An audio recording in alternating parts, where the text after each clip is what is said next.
Hello, everyone, and welcome to Rich Sports Talker, home for all the latest and greatest in the world of sports. Thank you so much for joining us here today on the YouTube live stream. If you are joining us after the show, or if you want to just listen to us in your pocket, you can check us out wherever podcasts are available: Spotify, SoundCloud, TuneIn, Spreaker. If you can listen to podcasts, you can listen to Rich Sports Talk. And again, if you're watching during the live stream, you can always put your chats in as well. We'll answer your questions. And if you want to jump to the front of the line and make a donation to the channel as we continue to expand, make sure to use that super chat feature. Give us a like and subscribe so we can help get to more great fans out there. So the MLB Trade Deadline is officially in the books, and the Mets have finished their build for the 2025 season.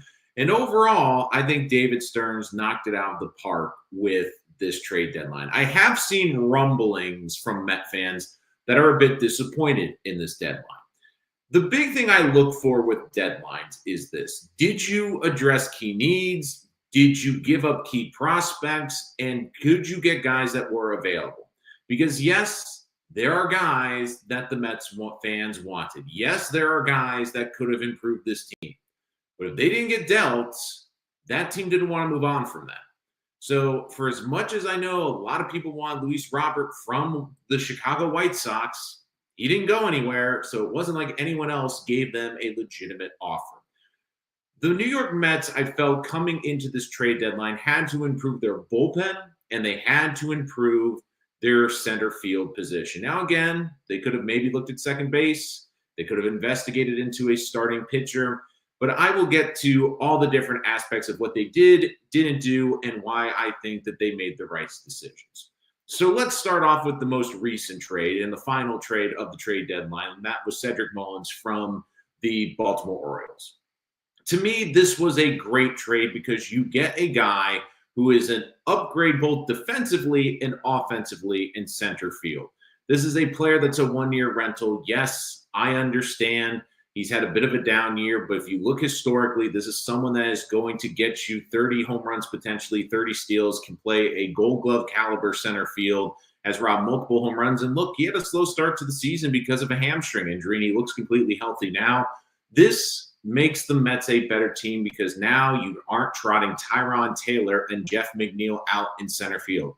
Yes, I think Jeff McNeil did an admirable job in center field, but you have a legitimate, great defensive center fielder, which, again, helps this outfield defense. I know Juan Soto has shown flashes in the outfield, but let's be honest, that's not his forte. He's not a defensive outfielder, and I do think that this is a move that makes the Mets a much better defensive team. And look, I really like it, and the Mets really didn't give up much for a rental. Like, when you really look at what this team gave up, they didn't give up much. They really didn't. For a guy that's going to instantly come in and someone who is going to be a very serviceable player. I mean, you look at the pedestrian numbers this year. I understand he's hitting about 230 coming to this season, coming to the Mets, but he's still an athletic outfielder, can climb the wall as well as anyone in baseball. And look, we know that the Mets' top center field target was Robert because of the offensive impact he could bring as well.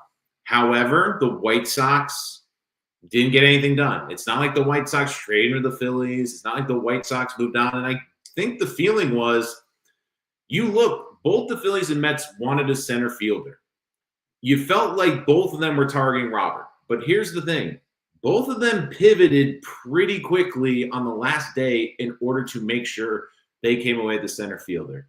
Maybe Mullins isn't your cup of tea as a center fielder, but when you consider that you only gave up the 28th and 30th, the highest prospect was 28th, and Ramon Gomez, this is someone that is going to help this team, a guy that can run, a guy that has a bit of pop in his bat, a great defensive outfielder. And it means that you're not trotting Tyrone Taylor out and Jeff McNeil out every day. Look, I like Tyrone Taylor, but let's be honest. He's a backup outfielder. At best, he's a defensive replacement late in games. He's not someone you want to be the every single day center fielder out there. And I do think that if we came away from this deadline and the Mets did not have a legitimate center fielder, we would be feeling a lot different. I think we would be looking at David Stearns a lot differently if if in the lineup card going forward, it was either Jeff McNeil or Tyrone Taylor every night, I do think that we would be very disappointed with this without getting a center fielder. But overall, I thought this was a key guy that's going to play almost every day. He's going to be someone that is really heating up now, hitting 290 in the month of July. And you even heard David Stearns' press conference. Mullins was injured earlier in the year. It seems like now all of a sudden he's getting right at the right time.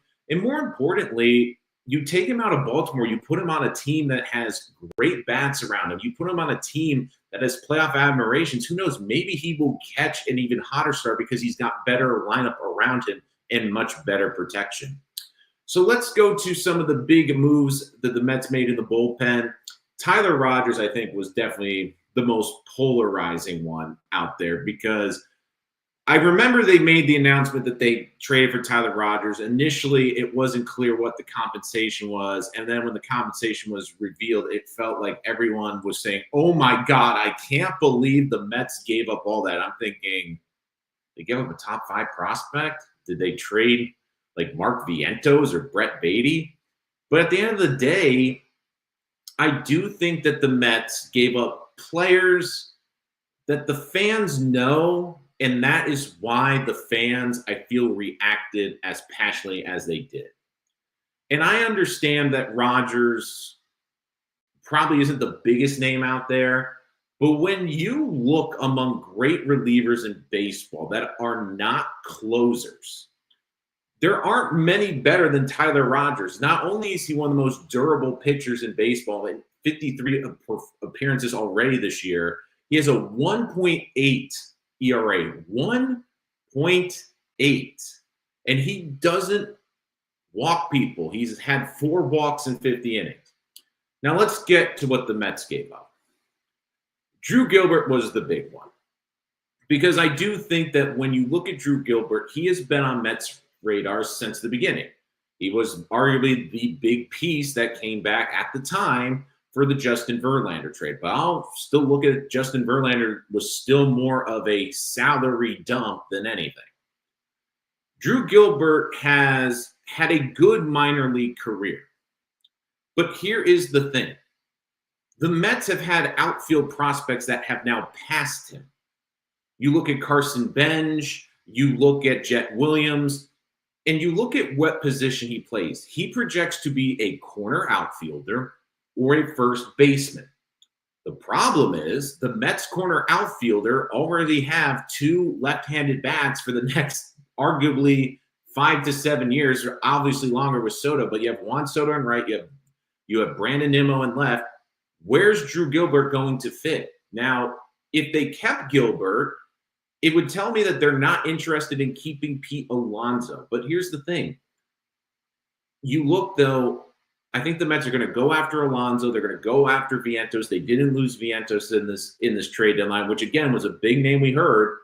If they had traded Vientos, who is a proven bat, a guy that has already shown he can hit 30 home runs and also perform in the postseason straight for Rodgers, they have questions. I mean, Drew Gilbert is a lottery ticket. And I understand that when you look at the Mets' history, I really feel like a lot of Met fans, this is more of a reaction. Now, again, you can let me know in the comments if I'm wrong, but I feel like this is more of a visceral reaction, not because of Drew Gilbert, but because of Pete Crow Armstrong, because we've seen the player that he has turned into. This is not the same. This is apples and oranges. Because when the Mets traded Pete Crow Armstrong, he was the number 1 prospect in their system and was projecting to be one of the top 15 prospects in all of baseball when they traded him for Javier Baez. And when we knew as Met fans at the time, we're like, what in God's name are they doing for this? Like, what are they doing right now? And you also look, too, like I remember a couple of years ago, they traded Anthony Kay to the Blue Jays, and I believe it was Simone's Richards, and they were the 4th and 6th prospects, and people lost their mind. Where are they now? I mean, they're role players in Major League Baseball. I feel Drew Gilbert, this is a good fit for him because he's going to go to San Francisco, probably get a chance to play. And look, if he becomes a 20 home run guy, plays every day, that's great for the Giants. But if the Mets are able to win a World Series in this window because of Tyler Rogers, we're not going to look back on this negatively. I also think the same thing goes with Buto. Again, Buto's had a rough year this year. I think Rogers is a little bit of an upgrade in the short term. Buto's also a funny one, too, because I feel like with the Mets, they've always had this weird thing with Buto where, yes, he was great last year, but I always feel like there might have been some tension of should he be a starter or a reliever. And when I look at the analytics from this Mets team, I look at them and go, okay, they've been pretty good at determining what pitchers are going to work and what pitchers are going to be successful. So if they're moving on from Jose Buto, I don't have a problem with that. I think the big one was Blake Tidwell as well. Now, here's the big thing with Tidwell. I think it's like with other prospects when they've played in the major leagues and you've gotten that taste, you think that they can be good. I think Tidwell is someone that is a bit of a crossroads. He's only really developed 2 of his pitches. I could see him becoming either a really good reliever. Maybe they push him to get the fastball velo up, throw him out of the pen. I'm kind of curious to see what San Francisco does with him. But at the end of the day, the big thing is the Mets have also upgraded their pitching staff in the minor leagues. Look at the guys that have blown past Tidwell. You have Nolan McLean, who is dominating at AAA and is knocking on the door in a top 100 prospect. You have Brandon Sproat, who's dominating. You have Jonah Tong. I mean, I think the Mets look at those 3 and see either top of the rotation kind of stuff or top 3 starter stuff, where with Tidwell, it was trending toward maybe a back-end starter or reliever. So overall, I think that was a well-done trade as well. Again, comment section is open if you want to get your comments in. Super chat to jump to the front of the line. But we'll move on to the next one, which is Ryan Helsley. Now, again, this was another elite reliever. I think a lot of Mets fans were hoping for Duran, and of course it stings he goes to the Phillies, but the Phillies gave up a lot to get Duran, and again, it makes sense. He's under control. But Helsley, to me, gives you a lot of options. Now, when this trade was made, everyone's just assuming, oh, he's going to be the 8th inning guy. He's going to be the 8th inning guy. And look, he's a free agent at the end of the season. He's still one of the top closers in the majors the last few seasons. You know, he has a 3 ERA. But here's the biggest thing I look at. The way Mendoza has handled this bullpen, and now again, it's subject to change because we haven't seen him use these new pieces. We have seen him at times use Edwin Diaz in the 8th inning when, let's say, it's a high-pressure situation, but you have the 3, 4, 5 hitters coming up. So he brings in Edwin Diaz to get those guys out, and then brings in maybe a Ryan Stanek or someone to close out the game. With Helsley, this now gives you some wiggle room where maybe Helsley closes a couple games for you, where you bring Diaz in the 8th into a higher pressure situation, and then you go to Helsley in the 9th. You could also look at a situation, too, where if you feel like you're overworking Diaz, you can have Helsley fill in a pinch or be a spot closer down the stretch run. It allows you to mix and match these pitchers. And with the way I feel like this team's going to deploy them, I feel like with Rogers is going to be the guy that you use in the 6 or 7. Helsley can be the bridge in the 8th, but don't be surprised if they mix and match Diaz and Helsley a little bit, where they throw Diaz maybe in a higher pressure situation in the 8th and save Helsley for the 9th, or use Helsley maybe in a day game after night game when Diaz threw the night before to save some bullets. Because again, you look at the postseason, and I think that this is a big thing to keep in mind. The Mets have really done a great job building out this bullpen. Like moving Ryan Stanek, Reed Garrett almost down to the 6th or 7th spot. I mean, you can make the case the Mets might have, in terms of talent, one of the best bullpens in baseball now. And people at this deadline for Met fans felt I got the other frustration from Met fans was they didn't get a top-line starter. 2 things. Number 1, name me the big top-line starter that got dealt at this deadline. And number 2, the game of baseball has changed in the postseason, where teams are now going with a 3 or 4 man rotation. Now, we can have the debate about what to do with Clay Holmes. Does he get moved to the bullpen? That's certainly an option. Do the Mets bring up one of their top young prospects like Nolan McLean down the stretch run or Sproat? That's an option to talk about being a starter. But we tend to forget this. The Dodgers won the World Series last year. The Dodgers also won the World Series, should we not forget, with two games in the postseason, in the World Series, where they had bullpen games.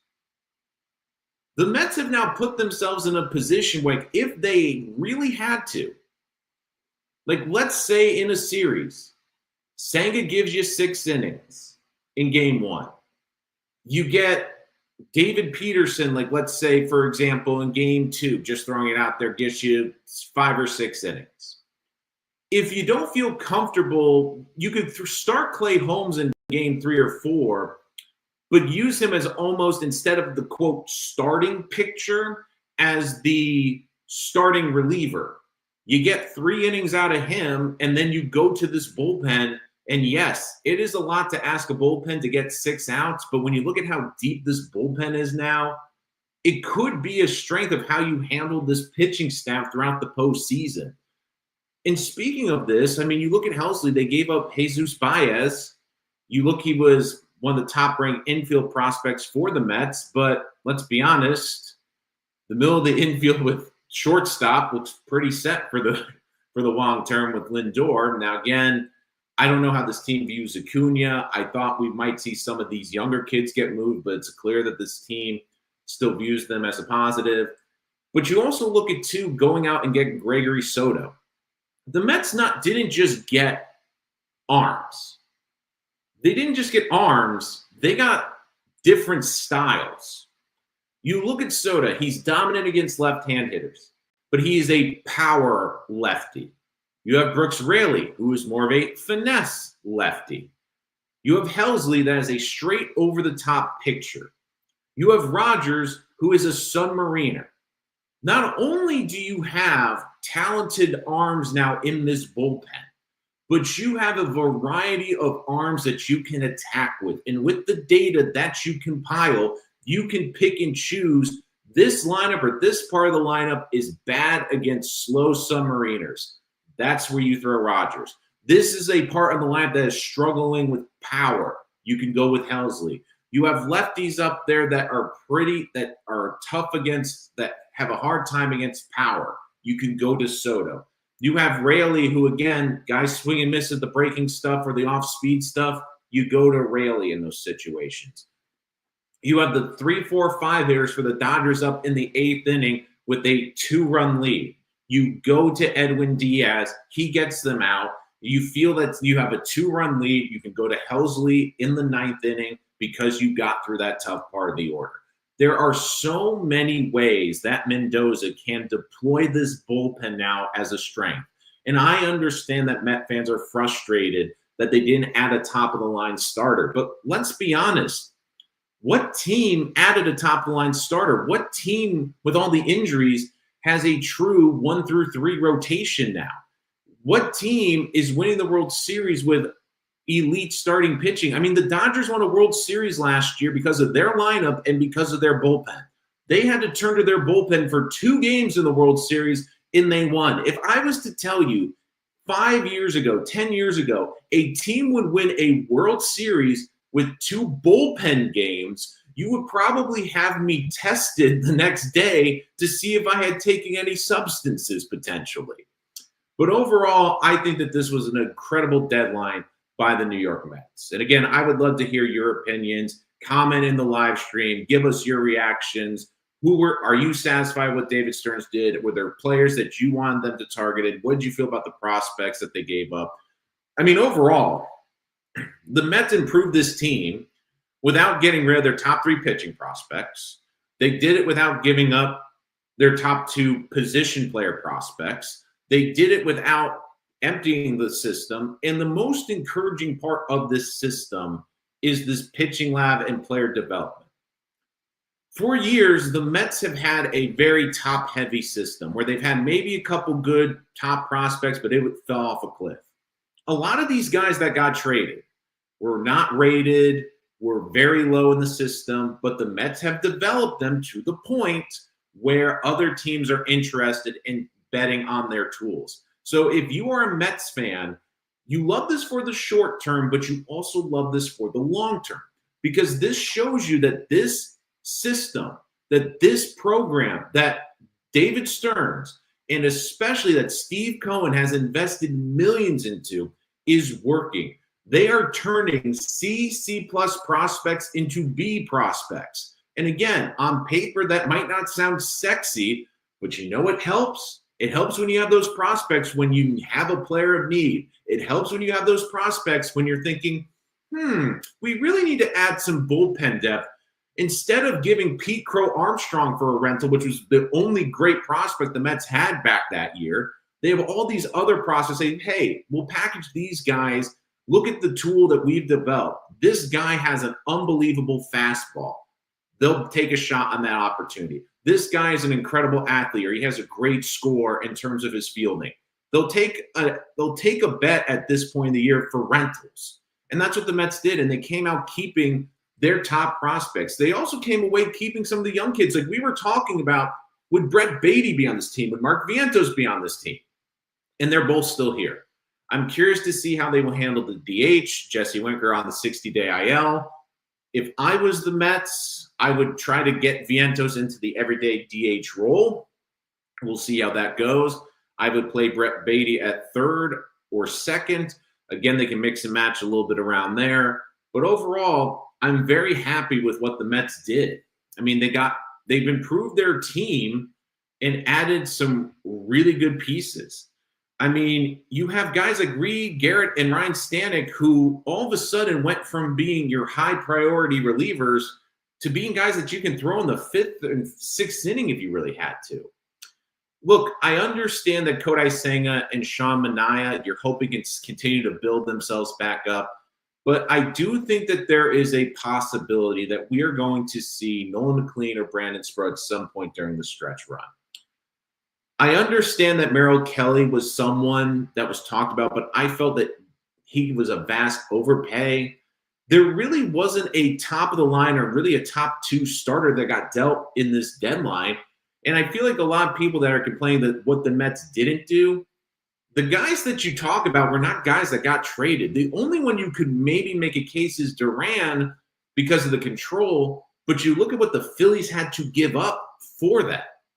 And if you were to look relatively speaking to the type of prospects that they gave up, we're talking about you trading Nolan McLean and maybe one of the other great pitchers or Jet Williams in that deal, or Carson Benj to go get Duran. And I understand that Duran is under team control. It's attractive, especially with Diaz coming into last year of his contract. But overall, I felt with what the Mets had in front of them, that they did an unbelievable job. And for people complaining that they're being aggressive, I think that this is a very good indication around baseball that teams are going for it. One of the things that I noticed, and I think this is the one thing that no one's really talking about because no one really wants to talk about this, is why were there so many trades this deadline, 57 to be exact? Why are so many teams going out of their way to go all in this year? And I think it's very simple. I think the owners see that there's going to be a lockout period coming. After the whole Bryce Harper, Rob Manfred exchange in the locker room, you can see how pissed off the players are and the talks about the salary cap and salary floor. I think that owners and GMs realize this is a 2-year runway. We know we're playing in 2025. We know we're playing in 2026. But to me, I think that these owners are looking and going, 2027, a bit dicey. So when you're the Mets, when you have guys in their prime like Juan Soto, Francisco Lindor, you have Pete Alonso in their prime. I mean, this is a short runway. And I do think they have good players coming up to reload the team eventually. But considering the players that they have in their primes now, and considering that realistically, I think baseball has kind of come to the conclusion And a lot of these teams have come to the conclusion, look, we know next year, next year, guaranteed. We're not sure how it's going to go the following year with the labor negotiations. Again, I know that's a dark topic. It's a topic that no one wants to talk about. But I always say actions speak louder than words. And all of a sudden, a lot of teams got very aggressive at this deadline. And you're thinking, why are they being a little bit more aggressive than usual? Well, if they don't know what the future is going to look like, they're like, look, we know what the present is. We know we're a good team now. We know if we get into the tournament, we have an opportunity to do something special. So why don't we just go for it and make an impact right now? And I do think that's something that a lot of people are not talking about. Again, join us in the live stream. Make sure to comment, give your thoughts on the Mets at MLB Trade Deadline. Were there any players that you thought the Mets left out? What were your thoughts? What was your favorite trade? I mean, if you had to ask me, I know the relievers will make this team are probably going to have the biggest impact. But the Cedric Mullins one, to me, could be the more underrated one because I'm really curious to see. We know how great of a center fielder he is and what he will bring to this defense. But when I look at guys sometimes, you look at their situations and you look at guys that are in teams that are there for a long time that are not successful. They're not really pushing the postseason. There's not a lot of hope. That weighs on guys. I'm curious to see if he gets a pep in his step that he wakes up now and he's on a team that's not only good, but they can win a World Series. They're not only good, but he's in a lineup now where you have Pete Alonso, you have Juan Soto, you have Brandon Nimmo, you have Francisco Lindor. You have a deep lineup around you. And you wonder, now all of a sudden, you get some better pitches to hit. You get more opportunities with the stick in the batter's box. So I do think that that is a player that could catch fire. I mean, we've seen it with players that come to this Met team, and when you get into a postseason, it reinvigorates you. I mean, I think one of the reasons Cespedes became such a great player for the Mets in that 2015 run was, again, he's a very energetic player. He's a player that thrives on energy. And all of a sudden, he goes from a Detroit Tigers team that's, waffling to a team that's competing for a postseason spot and gets in a lineup with some good pieces around him. And all of a sudden, he takes off. Now, I'm not saying Mullins is going to do that, but you can't tell me it's not going to benefit him from having key players like Juan Soto around him, from having players like Brandon Nimmo around him, from having players like Pete Alonso around him. I am curious to see where they put Mullins. Do they kind of put him in a little bit in the middle of the lineup? Because, again, he can thump a little bit. He can hit over 20 home runs. I mean, he's already got 15 on the season. Or do they put him more to the bottom of the lineup to be a secondary table setter? I'm very curious to see where they're going to move him in the lineup. And, again, changing the number 28 because 31 retired for Mike Piazza. But overall, I think that the Mets, with what was available, and that's the key thing, what was available. The players that I think the Met fans really wanted that they didn't get, notice they didn't get traded.